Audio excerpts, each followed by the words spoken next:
صلو علی الحبیب صلی اللہ تعالی علی محمد۔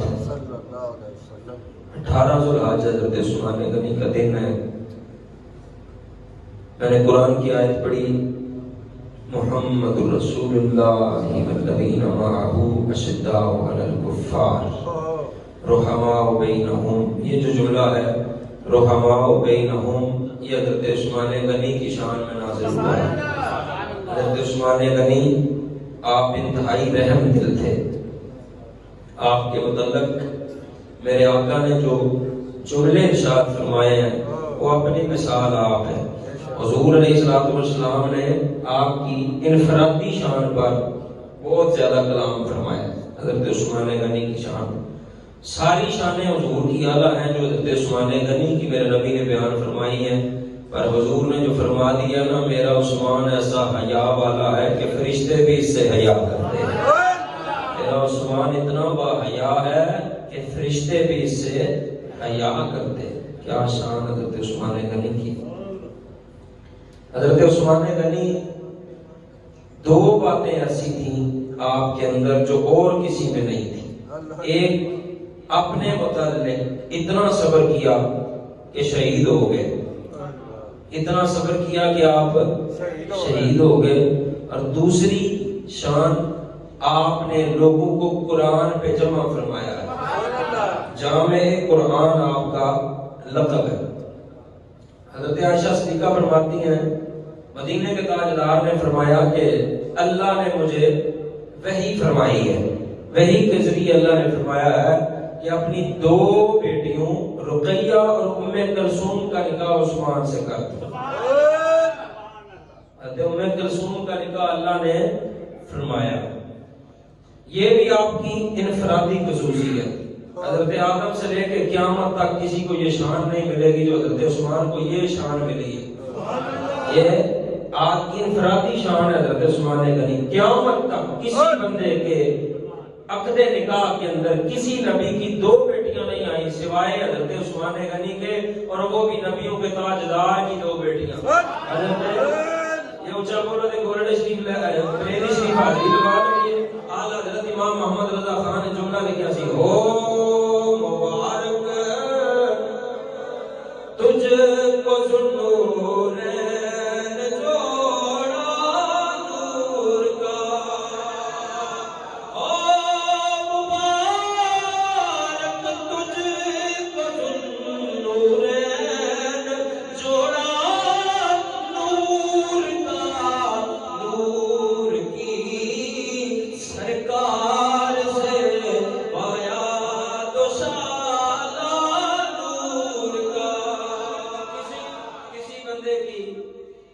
انفرادی شان نہیں ہے جو حضرت عثمان غنی کی شان ہے۔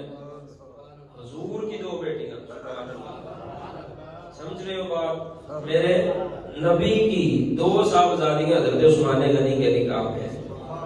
حضرت رقیہ کا جب انتقال ہوا تو حضرت عثمان غنی پریشان رہنے لگے، حضرت عثمان غنی مغموم ہوئے۔ میرے آقا صلی اللہ علیہ وسلم نے اپنی دوسری بیٹی حضرت ام کلثوم کو ان کے نکاح میں دیتے ہوئے فرمایا، اے عثمان، یہ اپنی بیٹی میں تیرے نکاح میں دے رہا ہوں، ابھی یہ جبریل میرے پاس ہے، یہ بتا رہے ہیں کہ اللہ نے ام کلثوم کا نکاح فرما دیا ہے حضرت عثمان کے ساتھ۔ اللہ نے ام کلثوم کا نکاح فرما دیا حضرت عثمان کے ساتھ۔ اس کے ساتھ بھی ویسے سلوک کرنا جیسا میری بیٹی رقیہ کے ساتھ تم سلوک کرتے تھے۔ یہی اس نے سلوک اور حضرت عثمان غنی کی حیا تھی کہ میرے آقا نے فرمایا اگر 100 بیٹیاں ہوتی، 100 بیٹیاں ہوتی، ایک ایک کر کے وفات پاتی جاتی، میں ساری کی ساری عثمان غنی کے نکاح میں دے دیتا۔ اللہ اکبر کبیر۔ ایک حدیث کے اندر 40 بیٹیوں کا ذکر ہے، ایک حدیث کے اندر 100 بیٹیوں کا ذکر میرے نبی نے فرمایا۔ حضرت انس فرماتے ہیں، رسول کریم نے فرمایا کہ حضرت لوط علیہ السلام کے بعد عثمان غنی پہلا بندہ ہے جس نے اللہ کی راہ میں اللہ کی خاطر اپنے اہل و عیال کے ساتھ ہجرت فرمائی ہے۔ حضرت لوط علیہ السلام کے بعد یہ حضرت عثمان غنی پہلے فرد ہے جنہوں نے اللہ کی راہ میں ہجرت فرمائی۔ حضرت ابن عمر کہتے ہیں میرے نبی نے فرمایا کہ ہم حضرت ابن عمر کہتے ہیں نبی کریم نے فرمایا کہ ہم حضرت عثمان کو صرف حضرت ابراہیم سے تشبیہ دیتے ہیں. حضرت عثمان نے علم، سخا، رحم دلی میں حضرت ابراہیم کے مشابہ تھے. حضرت ابراہیم کے مشابہت رکھتے تھے آپ. حضرت ابو ہریرہ فرماتے ہیں میرے نبی نے فرمایا، بڑی سونی حدیث حضرت عثمان کی شان بیان ہو رہی ہے. میرے آقا نے فرمایا کہ ہر نبی کا ایک خلیل ہوتا ہے، یار ہوتا ہے، دوست ہوتا ہے. ہر نبی کا ایک خلیل ہوتا ہے اور میرا خلیل عثمان غنی ہے. میرا خلیل کون ہے؟ عثمان غنی. ایک بات میں فرمایا جنت میں ہر نبی کا ایک رفیق ہے اور میرا رفیق عثمان غنی ہوگا. جنت میں ہر نبی کا ایک رفیق ہے، میرا رفیق عثمان غنی. حضرت جابر سے روایت ہے میرے نبی کی بارگاہ میں ایک جنازہ لایا گیا. آپ جو لوگ بک بک کرتے ہیں حضرت عثمان غنی کی شان میں، کان کھول کے وہ لوگ سنیں، پڑھیں، کچھ عقل سے کام لیں. عقل ہوتی تو خدا سے نہ لڑائی لیتے. میرے نبی کی بارگاہ میں جنازہ لایا گیا. اس پر نماز جنازہ پڑھے حضور.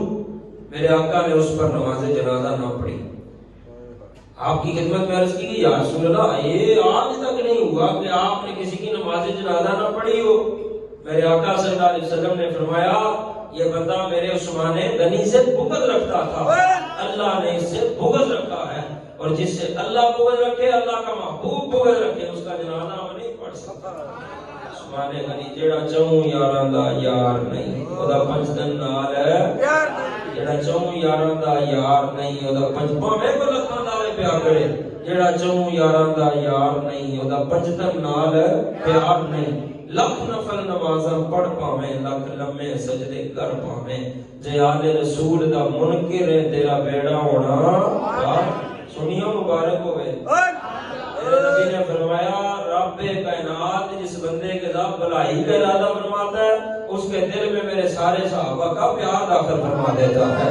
میرے نبی نے فرمایا قیامت کے دن پل صراط بال سے باریک ہے، تلوار کی دھار سے زیادہ تیز ہے. اس پہ ثابت قدم صرف وہ بندہ رہے گا جس کے دل میں میرے سارے صحابہ کا پیار بھی شامل ہوگا، میری ساری آل کا پیار بھی شامل ہوگا.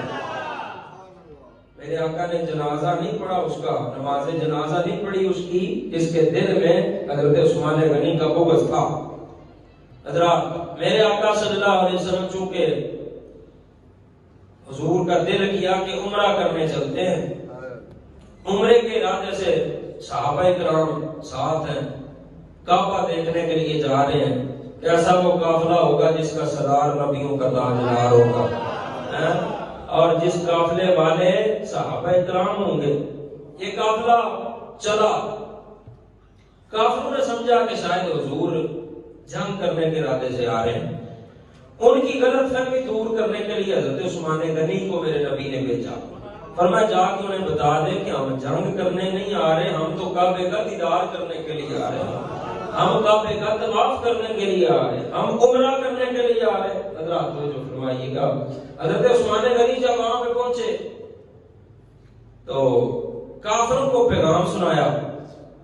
کافروں نے کہا کہ ہم اس سال عمرہ کرنے نہیں دیں گے. ہم اس سال عمرہ کرنے نہیں دیں گے، البتہ اگر تم چاہو تو عمرہ کر سکتے، کعبہ سامنے ہے، اس کے طواف بھی تم کر سکتے، تم عمرہ بھی کر سکتے، تمہارے نبی کو ہم عمرہ نہیں کرنے دیں گے. حضرت عثمان غنی نے کہا بدبختو یہ کیسے ہو سکتا ہے میں حضور کے بغیر عمرہ کر لوں. حضرت عثمان غنی نے عشق کی انتہا کر دی. آپ بتائیں کعبہ سامنے ہو بندہ نظریں چکا لے تو پھر یہ عشق کی معراج ہے نا حضرت عثمان غنی کی. کہنے لگے ہم کعبے کا طواف نہیں کریں گے. یہ کیسے ہو سکتا ہے کہ حضور کے بغیر ہم عمرہ کر لیں گے؟ تمہاری غلط فہمی ہے، جب تک حضور نہیں آئیں گے ہم بھی عمرہ نہیں کریں گے. ادھر افواہ پھیل گئی کہ حضرت عثمان غنی کو شہید کر دیا گیا. نبی کریم صلی اللہ علیہ وسلم نے صحابہ کو قریب بلایا، فرمایا میرے ہاتھ پہ بیعت کرو، اگر عثمان غنی شہید ہوئے تو ان کا ہم بدلہ لیں گے. میرے آقا نے ایسے ہاتھ کیا، صحابہ نے اوپر ہاتھ رکھنے شروع کیے، سبحان اللہ، جو ہے تو اونچا بولے۔ میرے آقا نے ہاتھ رکھا، صحابہ نے اوپر ہاتھ رکھنے شروع کیے، میرے آقا نے دوسرا ہاتھ ان ہاتھوں کے اوپر رکھا اور فرمایا میں عثمان کی طرف سے بیعت کر رہا ہوں۔ حضرات توجہ فرمائیے گا، عثمان کا ہاتھ حضور کا ہاتھ، حضور سمجھانا کیا چاہتے ہیں؟ عثمان غنی کا ہاتھ یہ حضور کا ہاتھ۔ اللہ فرماتا ہے ید اللہ فوق ایدیہم، اللہ حضور کے ہاتھوں کو فرماتا ہے اللہ کا ہاتھ۔ پتہ چلا حضرت عثمان غنی کا ہاتھ یہ حضور کا ہاتھ، حضور کا ہاتھ یہ اللہ کا ہاتھ، پھر حضرت عثمان غنی کا ہاتھ وسیلہ حضور کے اللہ کا ہاتھ۔ یہی وجہ ہے رب کائنات سے ان ہاتھوں سے قرآن جمع کرنے والا فریضہ حضرت عثمان غنی کے سپرد فرمایا۔ یہ حضرت عثمان غنی کی انفرادی شان ہے، کیا سونا منظر ہے۔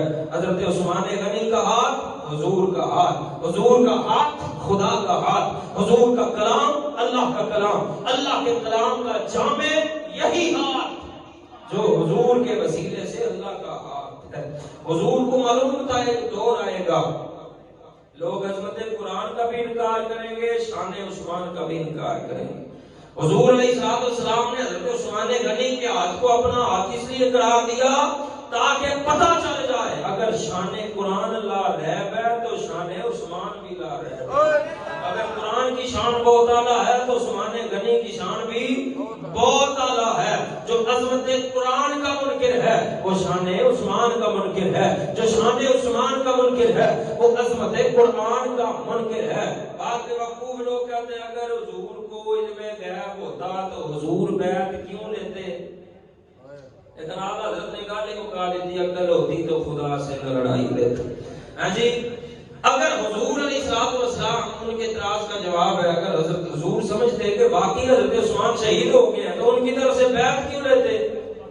بیعت زندہ کی جاتی ہے یا مردہ سے کی جاتی ہے؟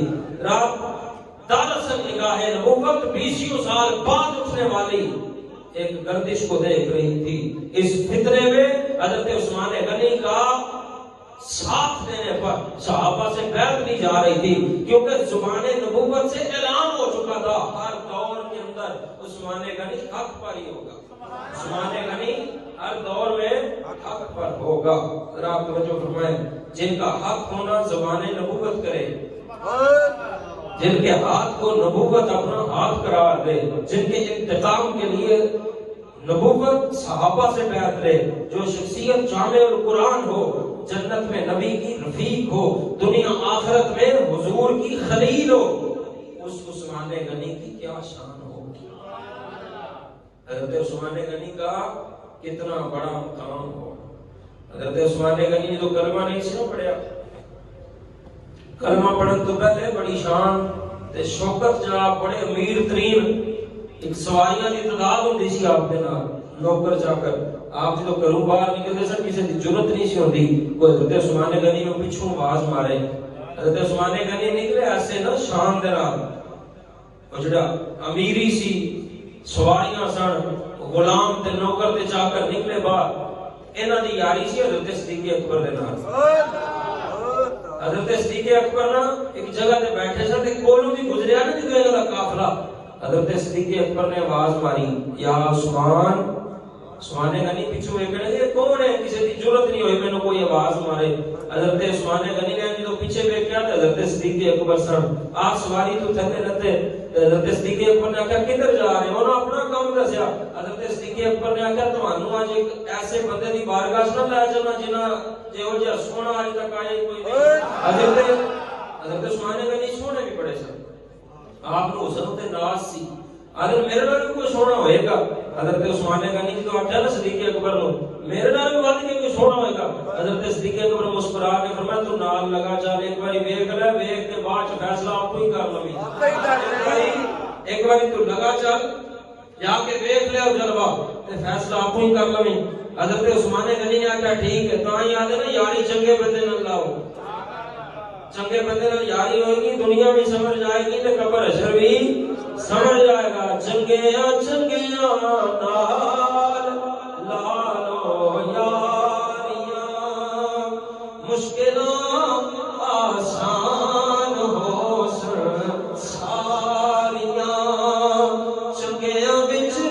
صفتاں نظر دو آدیاں عادتاں چنگیاں تے شکلاں پیاریاں کر محبت اللہ دے دلدار نال رب کرے گا تیریاں دلداریاں چنگیاں چنگیاں نال لاؤ یاری حضرت عثمان غنی ٹورے صدیق اکبر دے نال پہنچ کے سرکار دے ہوئے تھے زندگی دا مزہ آوے سرکار دے ہوئے تھے موت آوے تے سر ہوئے سرکار دے سرکار دا چہرہ ویکھیا حضرت عثمان غنی آدھے جدو پہلی باری ویکھیا تے میں دل دے چھڑیا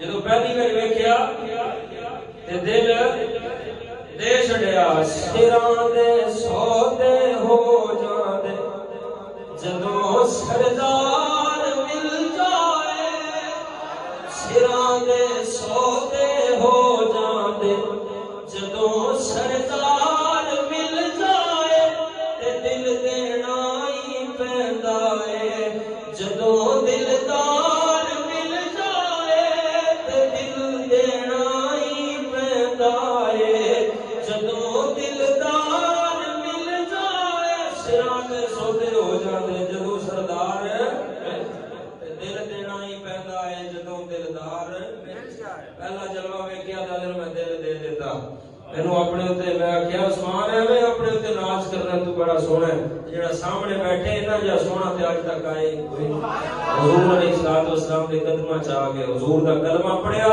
تے پھر شان کیڑی عطا ہوئی میرے نبی نے اپنی زبان چوں فرما دیتا عثمان تم جنت میں جاؤ